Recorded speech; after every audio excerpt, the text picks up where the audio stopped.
আউযুবিল্লাহি মিনাশ শাইতানির রাজিম। আসসালামু আলাইকুম ওয়া রাহমাতুল্লাহি ওয়া বারাকাতুহু।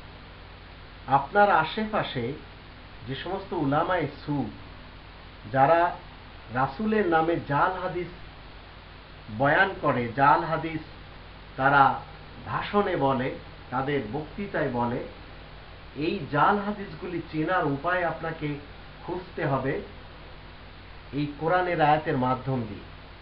যখন তারা কোনো জাল হাদিস আপনার আমার সামনে বলবে, তখন আপনাকে যদি কোরআনের আয়াত স্মরণ থাকে তাহলে জানতে পারবেন যে তাদের এই কথাগুলি জাল।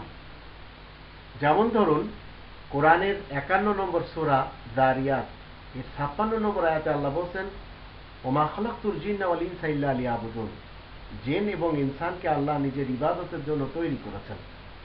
2 নম্বর সূরা আল বাকারার 21 নম্বর আয়াতে আল্লাহ বলছেন, ইয়া আইয়ুহান নাসু উবুদু রাব্বাকুমুল্লাযী খালাকাকুম ওয়াল্লাযীনা মিন ক্বাবলিকুম লাআল্লাকুম তাত্তাকুন। মানব মণ্ডলীকে আল্লাহ বলছেন, তোমরা সবাই তোমাদের সৃষ্টিকর্তার, তোমাদের প্রতিপালকের বন্দেগী করো, যিনি তোমাদেরকে সৃষ্টি করছেন এবং তোমাদের পূর্বেকার লোকদেরকে সৃষ্টি করেছেন। ঠিক রাসূল কারীমের যুগেও আল্লাহ রাসূলের সাথে এই কথাটি বলেছিলেন। এখন যারা বলছে, দেখবেন একটি জাল হাদিস, জাল রিওয়ায়াত আপনাদের সামনে তারা বলবে, লাউলাকা লাম্মা খালাকতুল আফলাক। নবী, তোমাকে যদি পয়দা না করতাম তাহলে কোনো কিছুই আমি সৃষ্টি করতাম না। তো এই হাদিসটি চলে যাচ্ছে 51 নম্বর সূরা আয-যারিয়াতের 56 নম্বর আয়াতের বিপক্ষে এবং 2 নম্বর সূরা আল বাকারার 21 নম্বর আয়াতের বিপক্ষে। সেই হেতু এটা জাল হাদিস। নবীর নামে যারাই বলবে তারা সবাই নবীর শত্রু। আর এই ধরনের হাদিসকে আপনারা ডাস্টবিনে ফেলে দিবেন।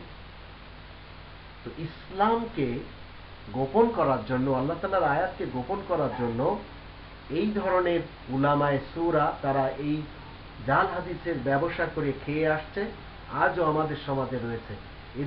এদেরকে বর্জন করতে হবে এবং এদেরকে এড়িয়ে চলতে হবে।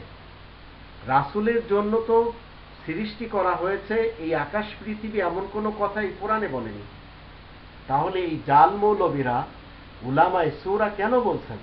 কারণ অশিক্ষিত মানুষের পকেট থেকে তারা অর্থ সম্পদ তাদের পকেটে কিভাবে ট্রান্সফার করতে হয় তার জন্য এই সমস্ত হাদিস তারা গড়ে নিয়েছেন। আর এগুলিকে আপনি এবং আমি মুসলিম কোরআনের আয়াতের দৃষ্টিতে চেক করেছি, তাই এগুলি জাল, ফেলে দিতে হবে।